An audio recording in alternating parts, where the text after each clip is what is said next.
faire découvrir un petit peu aujourd'hui les premiers appartements dans les logements du centre-ville qui sont en cours de livraison. Donc, il y en a qui vont être livrés fin juillet et puis ça va s'étaler sur tout le courant du mois de septembre et d'octobre. Donc les premiers, là, on est dans le bâtiment qui sera géré par le bailleur Claisance. Et puis il y a 2 autres bâtiments qui seront gérés par le bailleur Foyer de Cinéma. Voilà. Qui vont être livrés, eux, après les vacances. Alors, je vais vous faire découvrir un des premiers appartements. Alors ça, il y a des studios, des F2 et puis des F3 et des F4. Hein.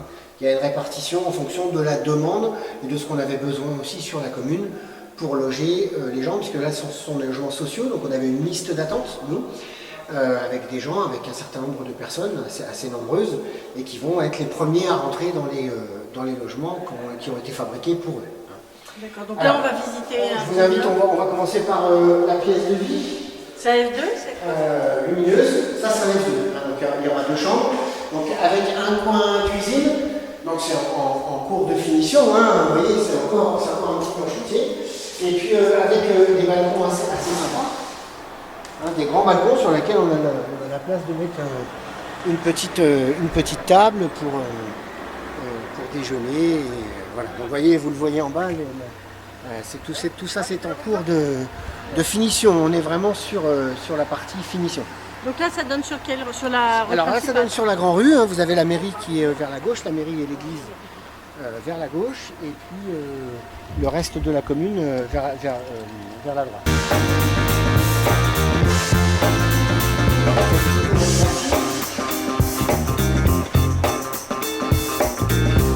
Alors c'est des logements qui sont assez spacieux, hein, parce qu'on se rend compte aujourd'hui que la différence en fait entre des logements sociaux et des logements dans le privé, c'est excessivement rétréci.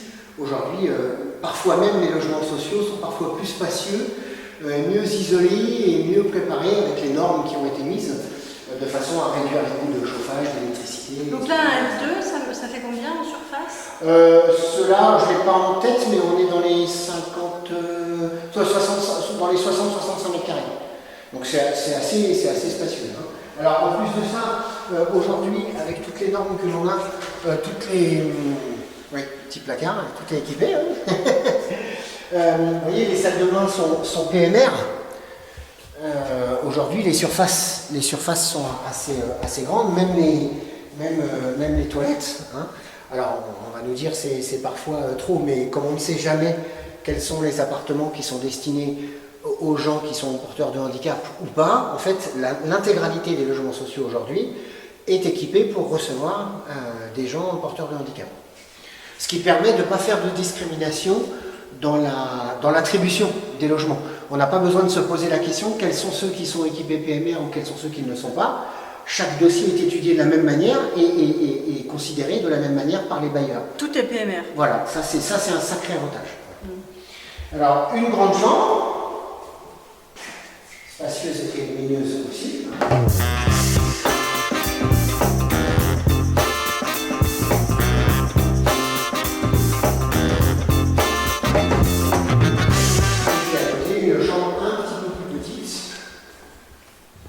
Allez, hop. Voilà, une chambre un petit peu plus petite, mais équipée d'un placard aussi.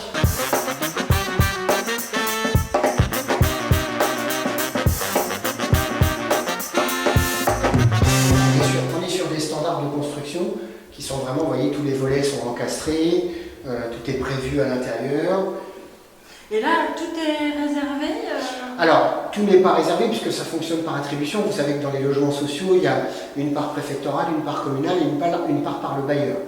Donc nous, sur la part communale, oui, on a des candidats pour tout remplir. On s'est mis d'accord avec le bailleur pour qu'un certain nombre de nos candidats passent en priorité aussi dans leur dossier à eux. Et puis la préfecture, généralement, on n'utilise pas tous ces logements. Là, sur un bâtiment comme ça, les attributions sont en cours d'être réalisées, donc j'ai déjà l'info. Sur les 5 de la préfecture, elle n'en a utilisé qu'un seul, et il y en a 4 qu'elle nous a renvoyés à nous.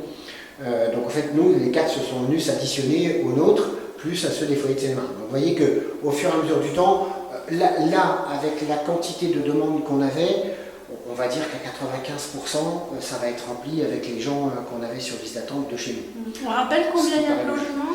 Alors, les logements sociaux, sur ce bâtiment-là, il y en a 31, et sur les autres bâtiments, il y en a 70. En tout, on est à 104, on va vous dire de bêtises. Logements sociaux. 104 logements sociaux sur le programme. D'accord. Mais il y a aussi des logements...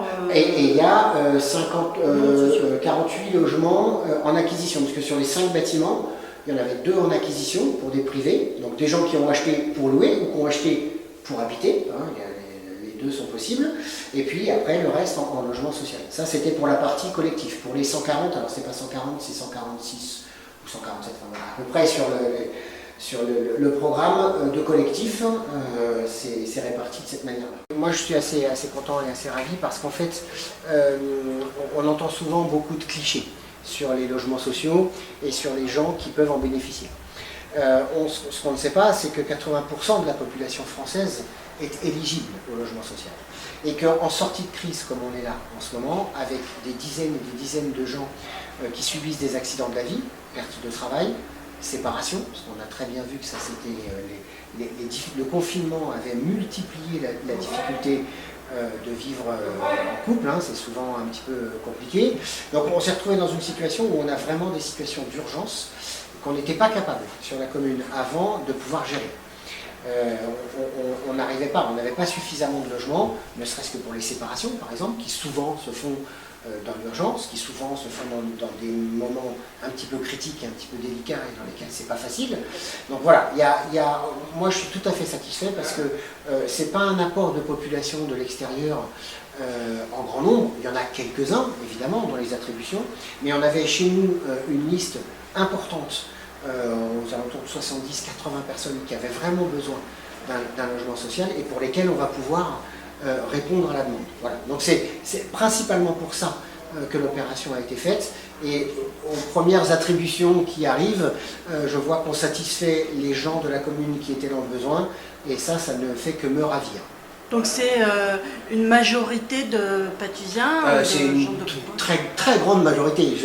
Je ne vais pas donner un chiffre parce que je ne l'ai pas en tête précisément, mais on est pratiquement à 90% dans les gens qui vont être logés ici et 90% des gens de Saint-Pathus ou proches. Parce que souvent, un logement social permet aussi de rapprocher un papa ou une maman éloignés. On vit ici, on a l'activité, on a le travail, on est en couple avec son pavillon et on a le papa ou la maman de plus en plus dépendant loin. Ben, ça permet de le rapprocher, de l'avoir à côté, de pouvoir s'en occuper, etc. Donc ça a vraiment un caractère social au sens noble et propre du terme, et voilà, et ça c'est vraiment fantastique.